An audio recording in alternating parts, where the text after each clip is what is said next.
Do you have one of these at home? It's a cast iron pan with rust all in the bottom of this pan. Well, maybe somebody put it in the dishwasher, or maybe you left it and didn't dry it properly and so the rust formed. And how do you get rid of it? Well, that's what today's video is about. I'm going to show you how to remove that rust with hopefully things that you already have at home. And then I'm going to show you how to reseason it and bring it back to life. So let's get into this.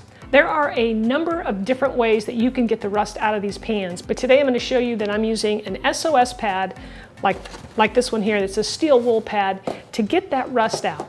Now, this is the only time that you can use soap in a cast iron pan, because what we're doing is we're getting the rust out. We're just eliminating all the seasoning that's in there, so we don't have to worry about the soap getting into that and then transferring into our food. That's why you can use soap at this point. Now, if you don't have an SOS pad, another thing you can use is some coarse kosher salt, which I have right here. And this is a non-abrasive type scouring pad that you can use to work that in and remove the rust.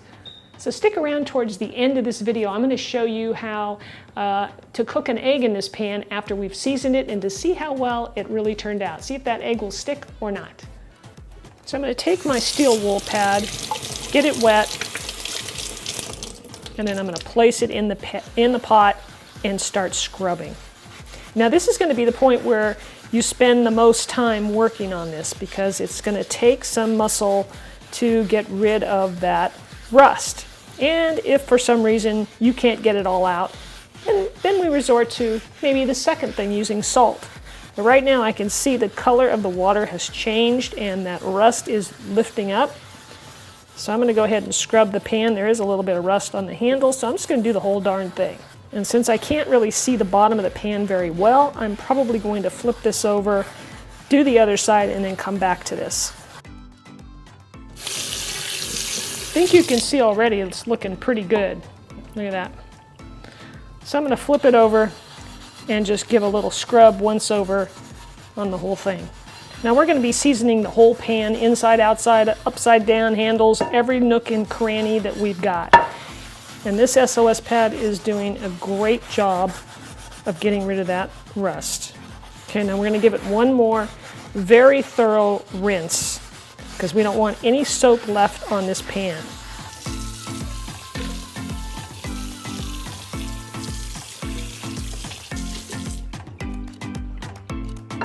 I'm going to wipe the pan with some paper towels of any excess water, and then we're going to place it on the stove. Here's one thing you don't want to do ever, and that's with a cast iron pan. If it's hot off the stove, you never want to put cold water into a hot pan, because what will happen is it could crack your pan. So just keep that in mind. After letting the pan heat up for, say, maybe a minute or two, turn off the heat, and then we'll let it cool for just a second, and then we're going to apply some oil. Now we need to moisturize or oil our pan. And the question is, well, what kind of oil should you use? Well, there's all kinds of opinions out there. Some people swear by flaxseed oil, which that is fine. If you want to go to the store and buy that just for this, I don't have that personally, and I think any oil that you use pretty much will work. I like to use avocado oil because that's what I have. I use avocado oil, olive oil, and coconut oil. Probably coconut oil would work as well.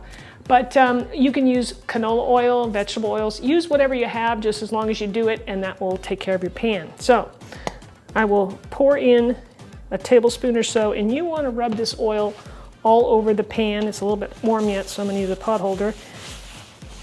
And we want to get every nook and cranny here. The handle, the lip, the bottom, and in fact I'm going to put some more on the bottom. Really want to make sure that every inch of this pan is covered with oil. The handle and inside the little crevices there.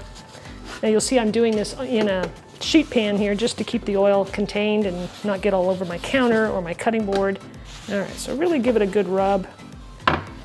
Be generous, and then I have my oven preheated to 500 degrees. We're going to put this in there so that it can actually bake in and start creating our seasoning. Now you want to wipe out any excess oil at this point so that it's not, dripping all over the place. So really wipe it out, and we're going to place it in the oven upside down.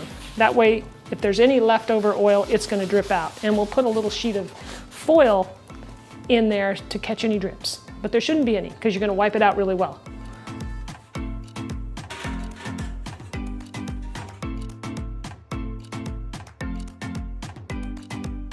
So getting the rust off of that pan was, in my view, fairly simple and easy to do. It did take a little bit of elbow grease, but hey, you know, no big deal.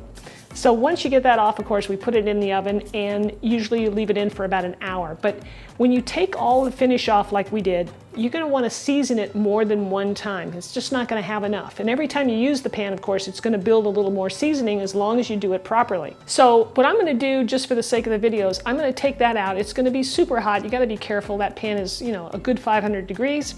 And I'm going to apply another coat of our avocado oil and put it back in for another half an hour. And I might do that 3 times just to speed up the building of the coat, okay? So that's what we're gonna do. So while we're waiting for our pan to really cook up in the oven, I got a chef joke for you. Here we go. What alloy contains magical properties? Cast iron. If you're finding this video helpful, let me know by smashing the like button. So here's what the pan looks like after one seasoning for 30 minutes, and we're going to do this 2 more times.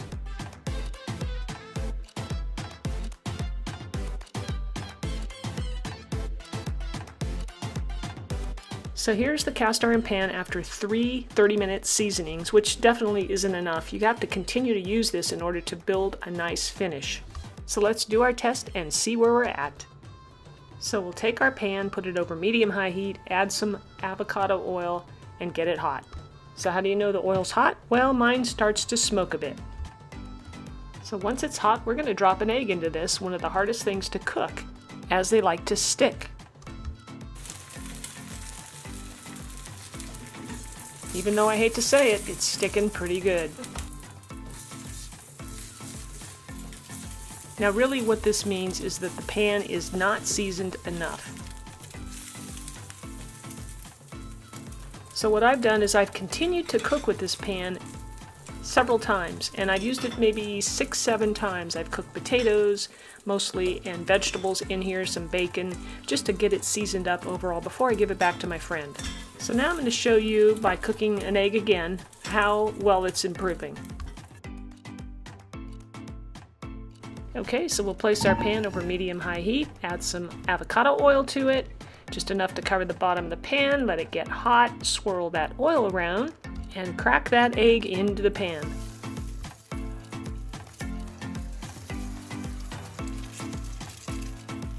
Fingers crossed, everybody.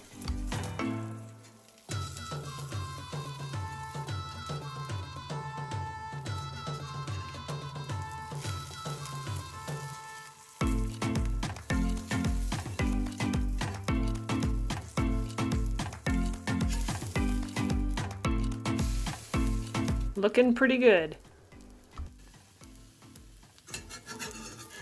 So here's what's left on the bottom of the pan.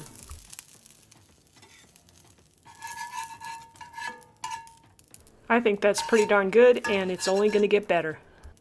So here's a recap. After you cook something in the pan, let it cool, use hot water or whatever temperature the pan is, and just rinse it out, scrape it out, then wipe it out with a towel or a paper towel, place it on the stove, dry it out, add some more oil, wipe out any excess oil, and let that heat up and get hot for another 5 minutes, and then you're good to go. Let it cool and put it away. These pans are amazing. They will last a lifetime if you do just a few simple things to take care of them. You just have to keep up with it, and just don't let the water sit in it or, you know, put it in the dishwasher. Basically, don't let it rust. And you can just continue to build that finish, and it will be practically non-stick. Now that your cast iron pan is well seasoned, I'll bet you want to try it out on a delicious filet mignon. I'll leave a link for you right here on the screen. You can check that out and make such a delicious meal just as a little reward after restoring your cast iron pan. Thank you so much for watching. Don't forget to subscribe to my channel. Click the notification bell so you'll know when my new videos come out every week, and leave me a comment. Thanks everybody. We'll see you next time.